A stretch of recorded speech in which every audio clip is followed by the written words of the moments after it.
कोई किसी से नहीं बोलता। मोबाइल में तुरंत देखते हैं कौन कौन सा मैसेज आया है। कोई मैसेज नहीं भी होता है तो भी व्हाट्सएप खोल के बैठे रहते हैं। और अपने घर के लोगों से 5 मिनट भी आप बात नहीं कर सकते। झगड़ा हो जाता है, लड़ाई की नौबत आ जाती, मनमुटाव हो जाता है। 10-10, 20-20 हजार दोस्त बना सकते हो, इतने लोग हमें फॉलो कर रहे हैं, इस बात पे खुश हो सकते हो। लेकिन आपकी दुनिया कितनी छोटी हो गई है कि एक छोटे से मोबाइल में सिकुड़कर आपकी जेब में रखी है। आपकी पूरी दुनिया एक छोटे से मोबाइल में रखकर आपकी जेब में है। अगर वो खो गया तो सब कुछ गया। ऐसा लगता है मोबाइल नहीं खोया, आदमी का सब कुछ खो गया, सब कुछ खो गया। इतनी छोटी दुनिया अपने आप को अपनी मत बनाइए। अपनी भावनाओं को छोटा मत करिए, अपने चित्त को छोटा मत करिए, अपने चरित्र को छोटा मत करिए, अपने विचारों को छोटा मत करिए। अपने आप को बहुत बड़ा बनाकर देखिए। जब आप किसी से प्रतियोगिता करते हैं तब आप उसके बराबर के हो जाते हैं। जब आप अपने आप को बड़ा बनाते हैं तो सामने वाली लकीर अपने आप छोटी हो जाती है।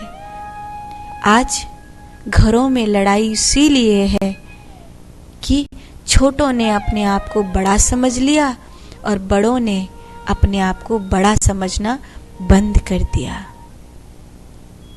यही कारण है इतने सारे वृद्धाश्रमों का।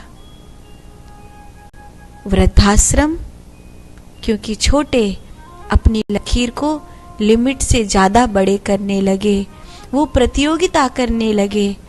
बेटा बाप से प्रतियोगिता करेगा तो कहीं ना कहीं वृद्धाश्रम की जरूरत पड़ेगी।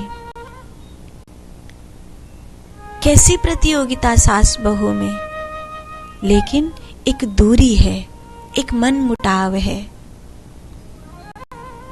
पहले होता था एक कौन बनता था, सास बहू का पक्ष लेती थी, बहू अपने पति का पक्ष लेती थी, उसका पति अपनी माँ का पक्ष लेता था और ऐसे करके परिवार जुड़ा रहता था। फिर समय आया, बुद्धि छोटी होती चली गई। मेरा बेटा वो तो पराई लड़की है, वो तो पराई घर की है, बेटा मेरा बेटा। माँ ने बेटे से संबंध जोड़ा, बेटे ने अपनी बीवी से संबंध जोड़ा और उस बहू ने अपनी सास से संबंध जोड़ा नहीं। इसलिए वो जो परिवार की जो डोरी है, जो एक चक्र पूरा होना था, वो टूट गया। चक्र पूरा होने से टूट गया तो घर बिखरने लगे फिर, और माँ को वृद्धाश्रम भेजना पड़ता है। भारत देश कभी भी वृद्धाश्रम की एक और आश्रम, ये तो अंग्रेज लेकर के आए, ये तो पाश्चात्य संस्कृति लेकर के आए। लेकिन अब चूंकि हर एक बालक कॉन्वेंट शिक्षा से पढ़ रहा है, मुस्लिम बच्चे को मदरसे की शिक्षा मिलती है, ईसाई बच्चे को कॉन्वेंट की शिक्षा मिलती है, लेकिन हिंदू कॉलेज में अपने दोस्तों में कुछ और देखा, भेज दिया जा जो प्रेम की डोर। और अब वास्तव में क्योंकि माँ तो अपने भी एक मैया मिली, वो तो इसीलिए रो रही थी कि मैं उस घर में नहीं रह सकती, मेरी बहू तो 10 बजे सोकर उठती है, मुझसे ये देखा नहीं जाता। जवाब देती है, घर में ऐसे ऐसे कपड़े पहन के डोलती है कि मुझसे देखा नहीं जाता, मैं कैसे रहूं, रो रही थी। मुझे भी ये महसूस होता है। पहले मैं विरोध करती थी कि वृद्धाश्रम नहीं होने चाहिए, पर अब तो मुझे भी लगने लगा है कि जहां पर सम्मान नहीं हो, जहां बालकों में मर्यादा नहीं हो, जहां लवर लवरी की तरह घर में गंदगी का वातावरण हो, वहां बूढ़े माँ बाप कैसे रहेंगे। माँ बाप को तो मर्यादा चाहिए, माँ बाप को तो संस्कारवान बच्चे चाहिए, माँ बाप को तो शालीनता चाहिए, माँ बाप तो बड़े मन वाले हैं, तो वो अपने बच्चों को वैसा ही देखना चाहते हैं। लेकिन न सुबह का प्रणाम है घर में, न कोई सतोगुणी वातावरण है। ऐसे घर में, जिस घर में एक गिलास पानी की भी आशा नहीं कर सकते, उस घर में रहने से क्या फायदा। अगर खून के आंसू बहाकर कहीं रहना पड़े, उससे अच्छा है कि प्रसन्न मुख होकर किसी वृद्धाश्रम में रहना पड़े। और चूंकि मैं एक सन्यासी हूं और लोगों के दुख को देख रही हूं, तो मुझे लगता है कि अब भारत को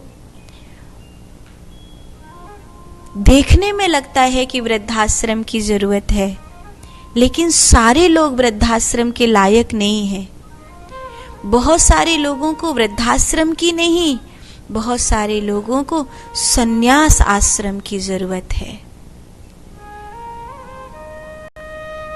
कि बुढ़ापा मृत्यु के इंतजार में न जिया जाए, बुढ़ापा भगवान के इंतजार में जिया जाए। वहां जीवन टावक्र ने कहा है, आत्मा साक्षी विभु पूर्णः।